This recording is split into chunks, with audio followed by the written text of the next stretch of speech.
Fidel Castro, ruler of Cuba for nearly 40 years.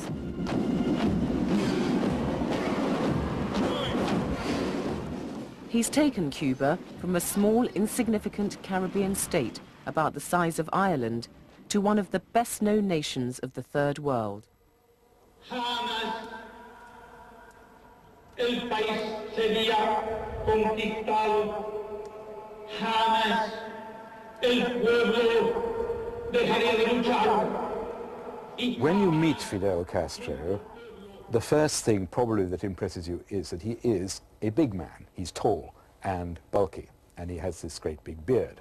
He speaks wonderfully. He has that overused word charisma. He really does. Also, he's very frightening. He can have terrible tempers, and he can deal very harshly with people who get across him.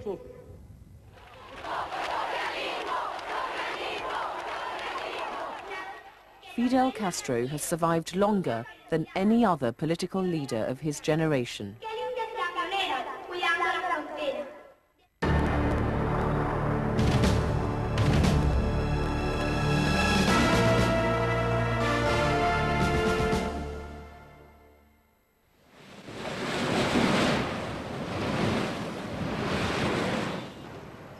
Havana, Cuba's capital, an historic city of the old Spanish Empire. When the Spanish left in the 1890s, the country became an outpost of the United States of America.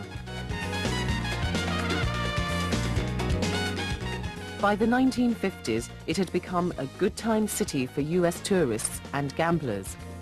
Many of the clubs were run by crooked businessmen or the American mafia. But behind the glitz, life was tough. Cubans worked for long hours and low pay in tobacco factories, where they rolled and hand-finished expensive cigars for the world market.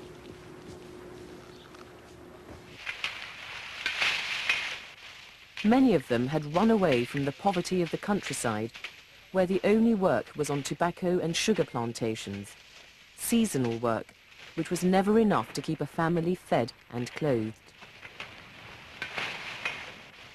Most people died before they were 50. 6 out of 10 children never went to school.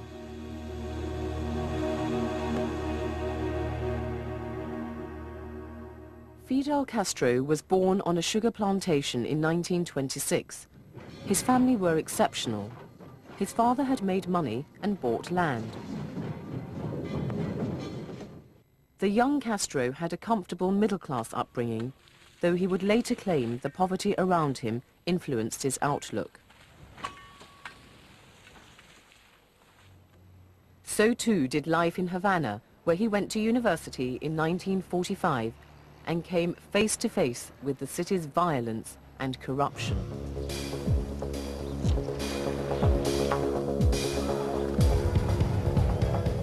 He joined the student movement and learnt that the country was run by dishonest politicians. Political opponents were routinely beaten up, even assassinated. Castro became a student activist, campaigned against political corruption, and learnt to give as good as he got.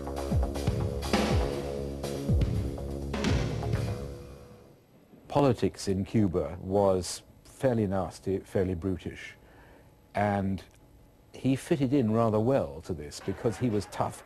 He was very active in student politics, and student politics in Havana at that time was rough and was violent. He joined a reforming political party and put his name forward as a candidate in the general election of 1952. But the election never happened. A right-wing politician called Fulgencio Batista staged a military coup and declared himself dictator. For young men like Castro, it was a turning point. The last hope for democratic change in Cuba had been snuffed out. In the back streets of Havana, young men plotted armed rebellion. Castro and his group started buying guns. A year later, in 1953, They set off in small groups to a town called Santiago at the remote eastern end of the island. Here they launched an assault on the local garrison, the Moncada barracks. It was a fiasco. More than half the group died.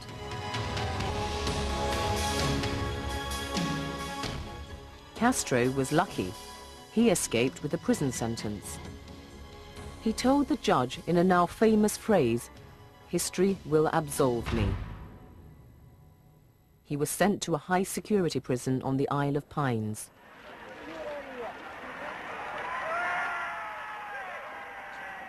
"19 months later, as part of a general amnesty, he was released, more determined than ever to overthrow the dictator Batista.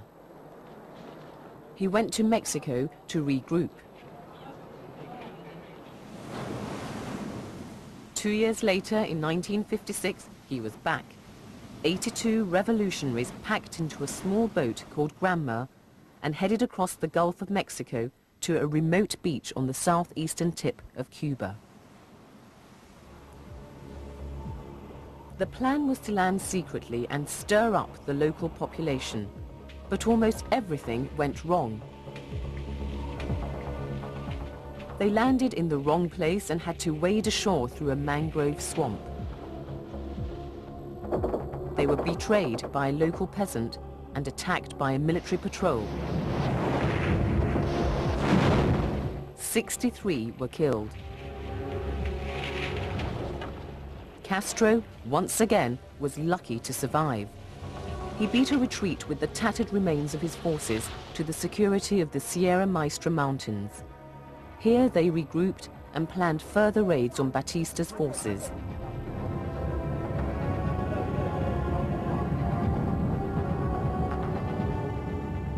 He worked hard at winning the support of local farmers by sending his guerrillas to help with the harvest and insisting they pay for their food.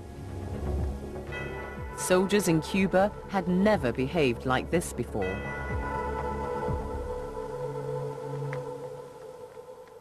They were notably good at winning hearts and minds. They were, on the whole, generous to military enemies. They were honorable with the peasants and others who were supporting them. And, of course, they captured the imagination.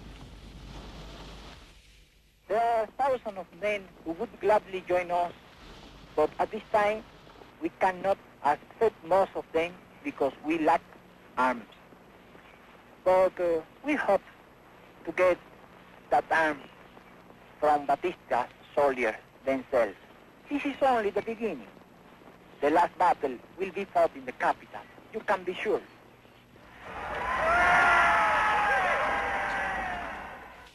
Batista sent his elite regiments to flush out the guerrillas.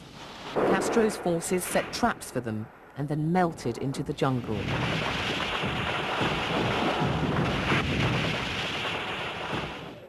The guerrillas set up a printing press and radio station, urging others to join them. They were pushing at an open door. Popular support for Batista's dictatorship was beginning to crumble. As Cubans rallied to Castro's call, Batista's forces were overwhelmed. At the end of 1959, Batista gave up and fled the country. Castro made a triumphant entry into Havana, and Cuba stood on the brink of a new revolutionary era.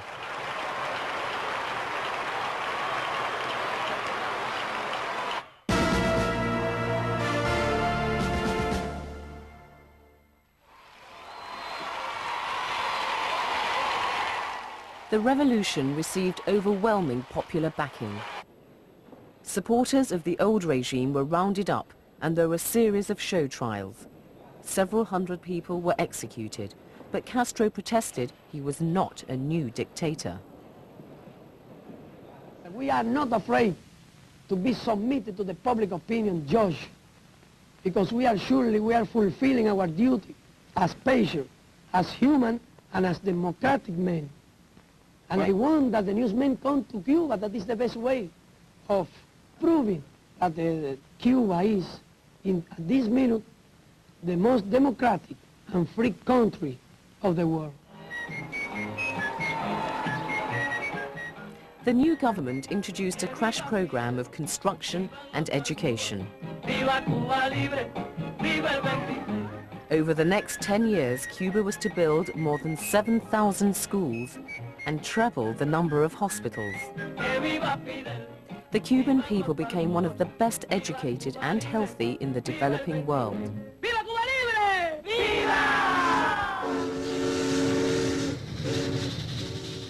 But the West, particularly the United States, worried that Castro's social program would conflict with American economic interests on the island. Their fears were confirmed when Cuba nationalized the large US oil companies. America worried the nationalizations would spread, and the CIA, the American Secret Service, plotted Castro's downfall. The efforts by the United States to assassinate Castro in 1,001 different ways were enormous. Amongst other things, they involved organizing the Second Coming of Christ, whereby a submarine would land a CIA agent dressed as Christ on the shore one early morning after having spread the word that Castro was an antichrist. And he would then go around organizing support for the overthrow of Castro while the submarine would emerge out of the water just across the horizon, shooting star shells in the sky to create this sort of magical effect. The attack never happened, but others did.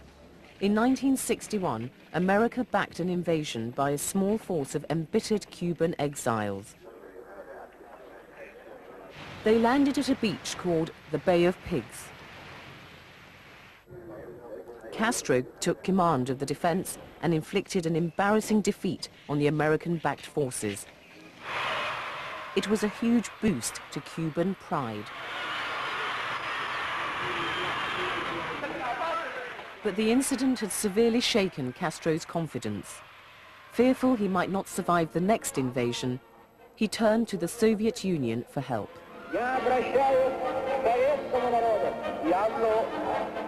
A year later, in 1962, the Soviet President Nikita Khrushchev offered military aid. It wasn't long before US spy planes overflying Cuba discovered exactly what this meant. Soviet aid had included nuclear missiles capable of devastating North America. The US President John Kennedy threatened retaliation. It shall be the policy of this nation to regard any nuclear missile launched from Cuba against any nation in the Western Hemisphere as an attack by the Soviet Union on the United States, requiring a full retaliatory response upon the Soviet Union. The US sent the Navy to surround Cuba. Castro prepared for a second invasion. For 2 weeks there was a tense standoff, and the world hovered on the brink of nuclear war. Khrushchev threatened to escalate the conflict. Kennedy told the American people to prepare for war. Western Hemisphere. Castro was kept in the dark. US planes shadowed a Soviet ship carrying yet more missiles to Cuba. The world was closer to nuclear war than it had ever been before. Finally, at the last moment, Khrushchev backed down and ordered the ship home. The world sighed with relief. America, by now thoroughly worried about Cuba, imposed a total ban on trade with the island. Castro turned once again to the Soviet Union for help and told his people to stand up to what he called American imperialism.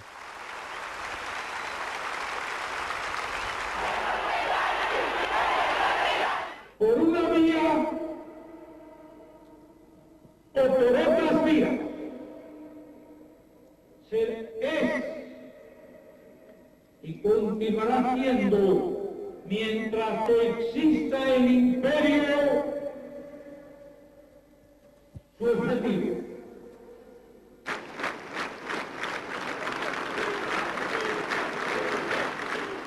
Throughout the 1970s, Castro took on American influence in the Third World wherever he found it. Cuba sent thousands of troops to support like-minded governments in Africa and Asia in an extraordinary gesture of Third World solidarity, which was to turn the country into a major force in the developing world. But it couldn't last. Cuba's economy, already squeezed by the American trade ban, was failing. By the 1980s, there were serious economic problems. Castro toured the country trying to sort them out.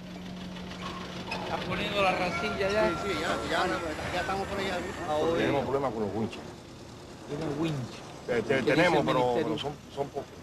Ahora estamos parados, tenemos problemas, grandes problemas. Que son ya muy viejos, como los winches, los motores. Problemas con los winches. Púntenme eso ya, que vamos a buscar una solución a eso. Castro could never have imagined that the real blow to the Cuban economy would come from the communist world.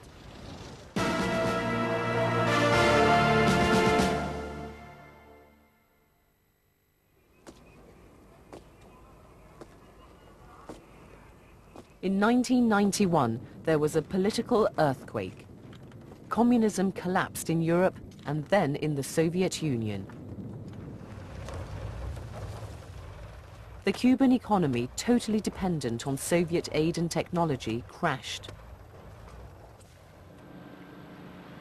Cuba had nowhere else to sell its sugar and tobacco, and no other source of vital raw materials like oil. Petrol became scarce and then dried up. On the farms, oxen replaced tractors because there was no diesel. Cars lay idle. Poverty and hunger, once wiped out by the revolution, have returned to haunt the people.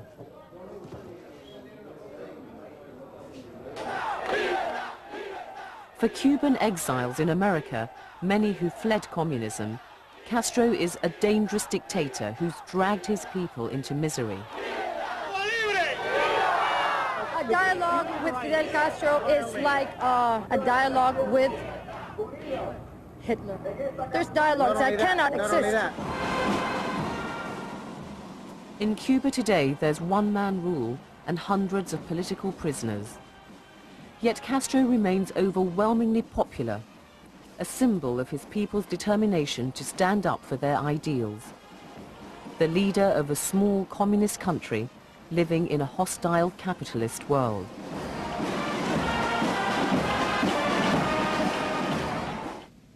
Hacia dónde dirige todos sus ataques, todos sus esfuerzos, es Cuba.